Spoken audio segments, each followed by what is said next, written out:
Yang ketiga adalah raf'ul yadaini fid du'a, mengangkat kedua tangan dalam berdoa. Mengangkat kedua tangan dalam berdoa.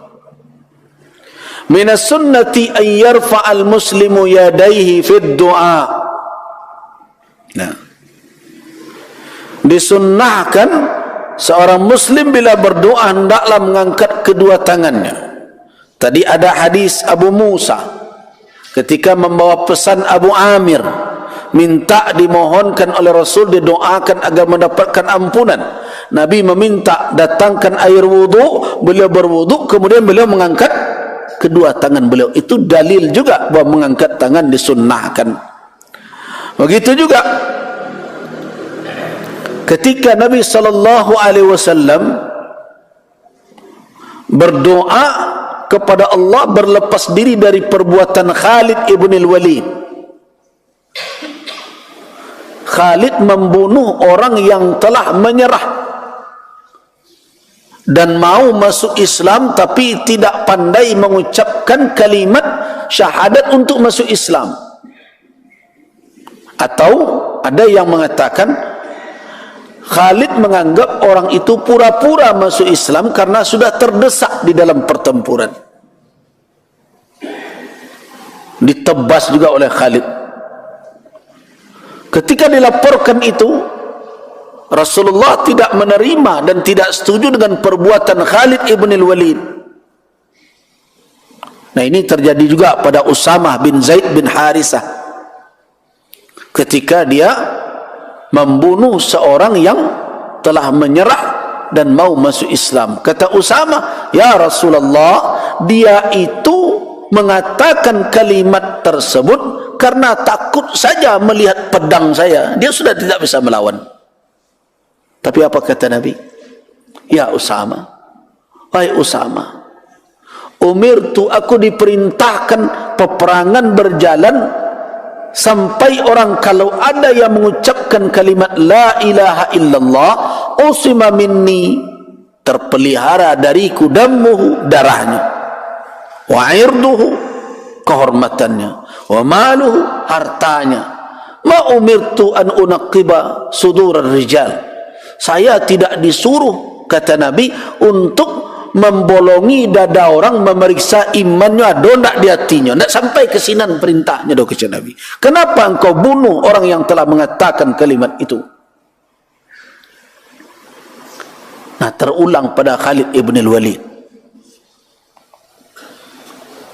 Mendengarkan berita itu, Rasulullah sallallahu alaihi wasallam mengangkat kedua tangan beliau ke langit sambil berkata, Allahumma inni abra'u ilaika, ya Allah, aku berlepas diri kepada engkau, mimma sana'a Khalid, dari apa yang diperbuat oleh Khalid ibn al-Walid. Itu bukan perintah beliau. Nah, itu dalil yang kedua, Nabi juga mengangkat tangan. Dalil yang ketiga adalah hadis Salman al-Farisi yang diriwayatkan oleh Al-Imam At-Tirmizi dan Al-Imam Abu Daud. Nabi SAW bersabda, innallaha hayyun karimun yastahyi idza rafa'a ar-rajulu ilaihi yadayhi an yaruddahuma sifra khaibatain. Nah, kata Salman Al-Farisi radhiyallahu anhu, Nabi SAW bersabda, sesungguhnya Allah maha pemalu dan sangatlah maha mulia. Maha pemalu. Nah, apa bentuk Allah maha pemalu itu? Yastahi, Allah malu idza rafa'a ar-rajulu ilaihi yadayhi, apabila seseorang mengangkat kedua tangannya bermohon kepada Allah. Malu Allah ayyaruddahuma, menolak kedua tangan itu sifra, kosong, tidak ada jawaban. Khaibatain, kecewa, tidak dapat apa-apa. Malu Allah. Nah, coba bayangkan ketika hamba menadahkan tangan kepadanya, ia malu tidak mengabulkan kosong saja tangan yang tertadah, tidak dapat apa-apa. Jadi banyak dalil-dalil, di antaranya kisah seseorang dzukir rajul ash'as wa aghbar, telah kusut, telah berdebu, menunjukkan bahwa dia telah lama menjalani kehidupan dan umurnya telah lanjut. Wa rafa'a yadayhi ila sama, dan mengangkat kedua tangannya ke langit, kemudian ia berdoa berkata, ya Rabb, ya Rabb. Kaifiat berdoa begitu. Cuma sayang, orang itu tidak dikabulkan bukan karena dia mengangkat tangan, tapi karena yang dimakannya haram, yang diminumnya haram, yang dipakainya haram, bahkan juga diberi makan dari yang haram. Itu yang menghalang. Tapi kaifiatnya tetap mengangkat kedua tangan. Nah, jadi banyak dalil-dalil yang menunjukkan bahawa mengangkat kedua tangan itu adalah sunnah. Nah, bagaimana cara mengangkat kedua tangan dalam berdoa? Adalah ayyarfa'ad da'i yadayhi ila mankibaihi aw nahwihima dhamman lahuma ghaira mufarraq. Jadi orang ketika berdoa, afdalnya adalah